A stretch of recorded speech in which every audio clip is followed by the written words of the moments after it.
Assalamu alaikum to the barakatuh YouTube. Ali here, recording a video in response to John Muir, I believe it is. Sorry if I pronounced your name incorrectly.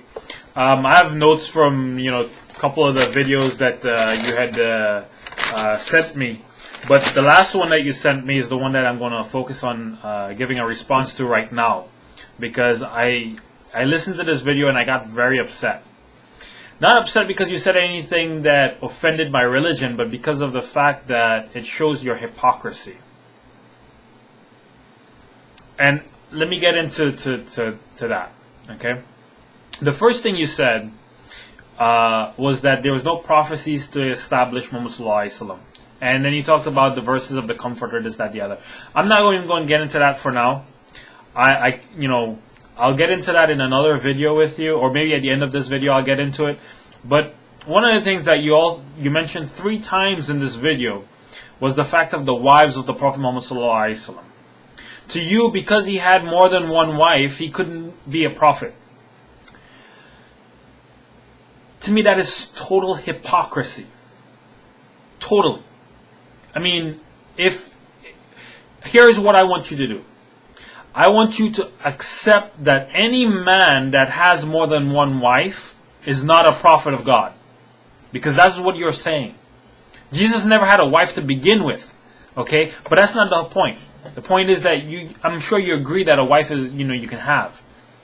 But more than one makes him a false prophet according to what your claim is. So let's go with that. If that is true, then I expect that anything that is related to Abraham, that you ignore it.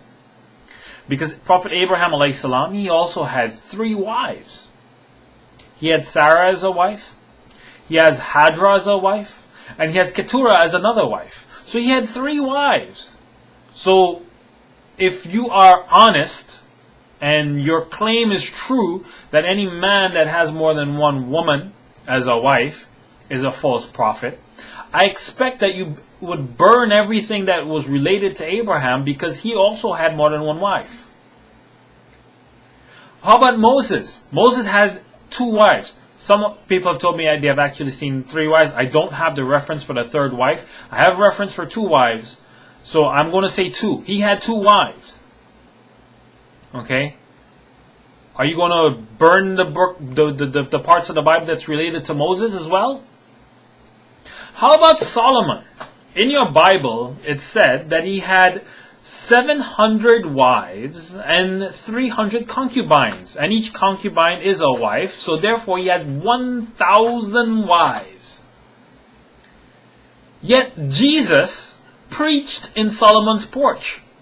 So basically, Jesus preached in the porch of a non-believer, a false prophet that was commissioned to build the temple of God.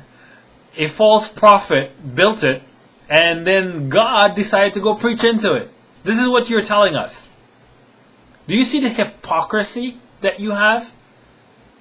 It's amazing. It is chalk and cheese. Okay, it is chalk and cheese, because you put up a claim that you're not willing to stand by.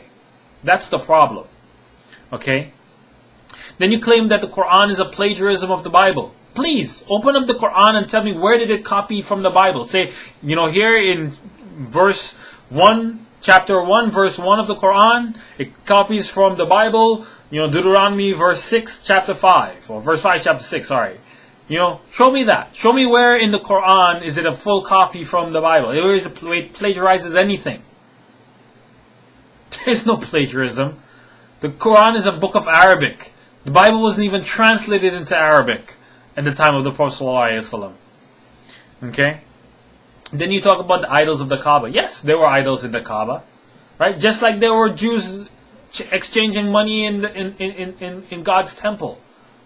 Right? People deviated from the religion of God, and they brought false deities and stuff like that into the temple. So what? That's why God sent a messenger to clean that up. That's why there isn't an idol in Mecca anymore. Okay? Then, what else you talked about? You said that Muhammad ﷺ admitted that he was a sinner. He admitted that he was a human. And because he's human, he's eligible to sin. And because of that, he always prayed for forgiveness. Is that wrong? Does that make him a false prophet? No. You follow the teachings of the prophet. Right? If the prophet never prayed for forgiveness, how would you know how to pray for forgiveness? Okay? That prayer that Jesus made, Our Father who art thou in heaven, what is it for you? Is it not a prayer to teach you how to ask for forgiveness of God? What is it for? Was Jesus just wasting his time talking? See, the ridiculous claims that you have. The ridiculous claims that you have, my friend. You know, and I apologize if I'm getting upset. You said that Muhammad Sallallahu Alaihi Wasallam was militant. Yes, we are militant about our religion. We refuse to have it adulterated. We refuse to. So yes, we will be militant about our religion. Yes, I agree, 100%. I will not allow you to put falsehood into my religion. So I will be militant about that. Agreed. Okay? You said that Jesus did not have to pray for forgiveness. It's amazing. Do you have a record of every prayer that Jesus made? Because if you read your Bible, my friend, if you read your Bible and go to Mark chapter 1, verse 35, it says, And in the morning, rising up, great while before the day, he went out and departed to a solitary place, and there he prayed. What did he pray for? Do you know? Do you know what he prayed for? It's amazing. It truly is amazing. You know, you don't know what he prayed for, but you're saying that he never prayed for forgiveness. How do you know that? When it's clear in your Bible that Jesus went out and prayed.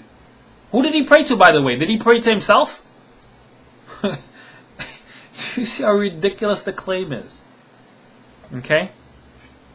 Then what else you said? Then you went back to another example of the wife. You said that there is no proof that Muhammad to come. I'll get into that in a second. Let me see what else I have written down here. Oh, you talking about the running around the Kaaba and the stoning of the devil and stuff like that that the Muslims follow, and you said that is a pagan practice. No, it's not.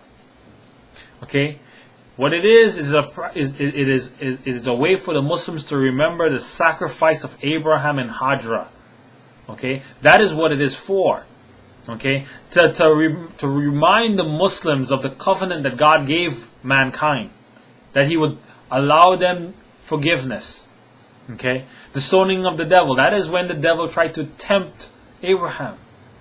So he threw 3 stones at the devil when he was trying to tempt him. Yes, he was a spiritual being, but nonetheless Abraham did that. So because of that, we do it. Okay.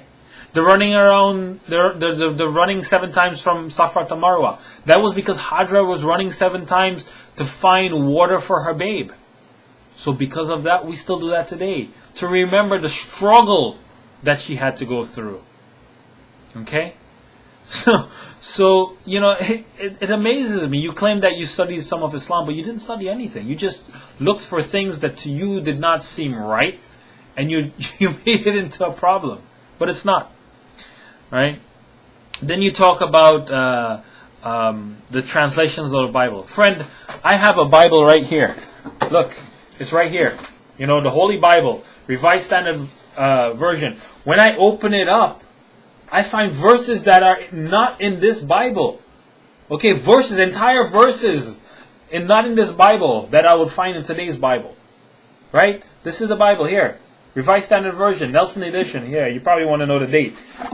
Look, can you see that? I don't know if you can see that. That's 1952, in case you can't read it. Okay? It was printed in 1953, but it was, you know, revised in 1952. Okay? This Bible is missing verses that is in your Bible today. Okay? And the revisers of this Bible state that the reason that it was taken out is because they find it to be a fabrication. Okay? That is what we were talking about, my friend. We're not talking about various translations. We're not talking about choice of words of the translator. We're not. When we talk about the translations of the Bible. We're talking about where in this Bible it's missing some verses. In another Bible, those verses are there. Okay? That is what we were talking about. Alright? So now getting back to the prophecies. Okay? If you go to Deuteronomy 18 verse 18, it says that I would raise up a prophet like unto thee, and I will put my words in his mouth, and so shall he, whatsoever shall he hear, so shall he speak. Jesus never claimed that every word that was coming out of his mouth was from God. Muhammad sallallahu alaihi wasallam did. So, right there, that is a prophecy from your Old Testament that proves Muhammad sallallahu alaihi wasallam is to come. Otherwise, you provide me the prophet that meets that claim, that whatever he heard, that is what he spoke, and the people recorded that. Please, you provide that. Because Muhammad sallallahu alaihi wasallam is the only prophet that I know of that did something like that. Okay? So with that, I end this video. I look forward to your response. I'm sorry if I got extra militant in this video, but it upsets me when I see hypocrisy. Okay? You compared Muhammad sallallahu alaihi wasallam to Jesus, but you believe Jesus to be God. Why don't you compare him to a prophet of yours? Why don't you compare him to Moses, the prophet that we both accept and believed in? Moses fought how many wars? How many wars did Moses fight? How many wars were fought in the name of God after Moses? And they were done by the prophets of God, weren't they? So, do you see, my friend, how much hypocrisy you have to have when you talk about a prophet and you're not even comparing him to someone that you believe to be a prophet? You don't believe Jesus to be a prophet. You believe him to be a God. The Muslims believe him to be a prophet. Okay? So, me comparing both of those men, peace be upon them both, is something different. But you do not believe Jesus to be a prophet. You believe him to be God. So why don't you compare Muhammad sallallahu alaihi wasallam to a prophet of yours? You're afraid to do that because you realize that Muhammad sallallahu alaihi wasallam is indeed a prophet of God. That is your problem. Well, anyways, I end this video. Thanks for watching. Assalamu alaikum wa rahmatullahi wa barakatuh to my YouTube viewers. Have a good one. Assalamu alaikum. Upset. Not upset because you said anything that offended my religion, but because of the fact that it shows your hypocrisy. And let me get into that. Okay? The first thing you said was that there was no prophecies to establish Muhammad sallallahu alaihi wasallam. And then you talked about the verses of the Comforter, this, that, the other. I'm not even going to get into that for now. Here's what I want you to do. I want you to accept that any man that has more than one wife is not a prophet of God. Because that's what you're saying. Jesus never had a wife to begin with. Okay? But that's not the point. The point is that I'm sure you agree that a wife is, you can have. But more than one makes him a false prophet according to what your claim is. So I'll get into that in another video with you, or maybe at the end of this video I'll get into it. But one of the things that you mentioned 3 times in this video was the fact of the wives of the Prophet Muhammad sallallahu alaihi wasallam. To you, because he had more than one wife, he couldn't be a prophet. To me, that is total hypocrisy. Totally. I mean, Assalamu alaikum wa rahmatullahi wa barakatuh, YouTube. Ali here, recording a video in response to John Muir, I believe it is. Sorry if I pronounced your name incorrectly. I have notes from a couple of the videos that you had sent me, but the last one that you sent me is the one that I'm going to focus on giving a response to right now, because I listened to this video and I got very upset. Let's go with that. If that is true, then I expect that anything that is related to Abraham, that you ignore it. Because Prophet Abraham alayhi salam, he also had 3 wives. He had Sarah as a wife, he has Hajra as a wife, and he has Keturah as another wife. So he had 3 wives. So if you are honest,